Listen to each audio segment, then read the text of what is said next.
welcome to the Geek Legion Gym, and we are going to be having a look at the rape revenge movie Animalistic, which is also known as We Are Monsters. This is a 2015 movie directed by Sonny Laguna and Tommy Wickland.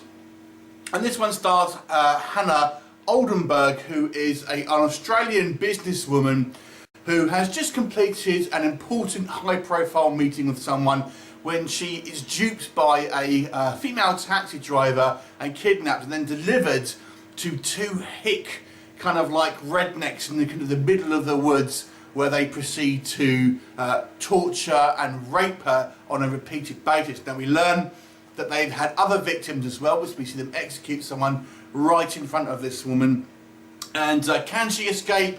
Will she get her revenge? You'll have to watch the movie to find out. So this movie is being released by Wild Eye Entertainment. It's out now, and yeah, it's a pretty brutal movie. Now, if you have seen films like I Spit on Your Grave, it is pretty much the same sort of thing. This movie doesn't really break any new ground. It really is just a kind of a very, very similar story that could almost be part of the I Spit on Your Grave series, because it is pretty much exactly the same kind of thing. But nonetheless, it's still a powerful film with some fairly brutal scenes. So let's kind of go through the good and the bad, and we'll discuss a little further.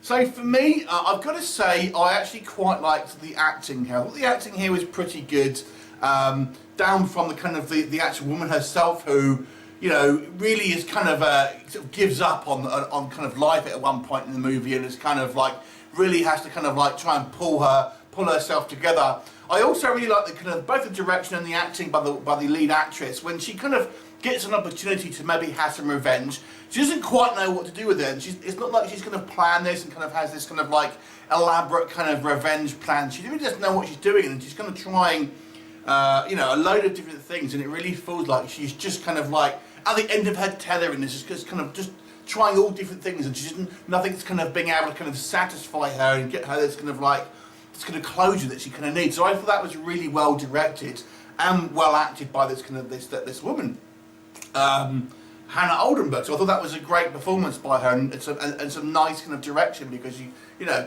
she's had a horrible experience, and nothing she can do is going to make up for that, and she's trying all these different things, and some of it just doesn't seem to do anything, you know, to appease her essentially. So that was good.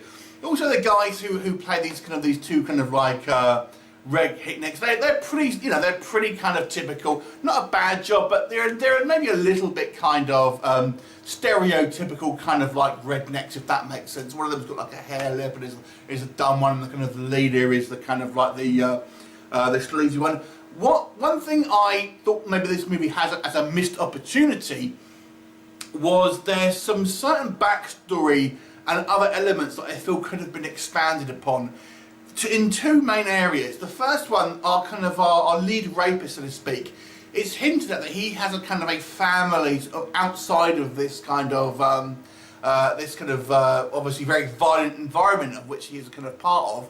And I thought that would have been maybe interesting to see more of that, and how that's kind of like, he kind of balances almost these two sides to his lives. It's kind of touched upon, but never really explored upon much, which I feel was a little missed opportunity.